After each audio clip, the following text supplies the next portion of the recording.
All right, let's talk about something kind of invisible but totally essential, reactive power. Well, the secret is this constant, invisible balancing act happening right on our power grid. Yeah, a huge part of that challenge is managing something called reactive power.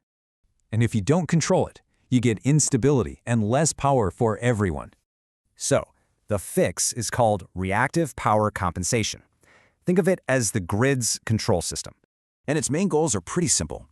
Keep the voltage stable and boost power transfer. So how do they do it?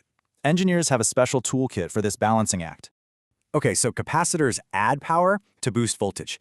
Reactors do the opposite. They absorb it. So let's say voltage gets too high. That's when reactors jump in to absorb the extra. Okay, but why should you care about any of this? Here's the bottom line. Because a stable grid is a reliable grid. It means more power actually gets to you. And as our energy needs keep growing, this whole balancing act gets even more important.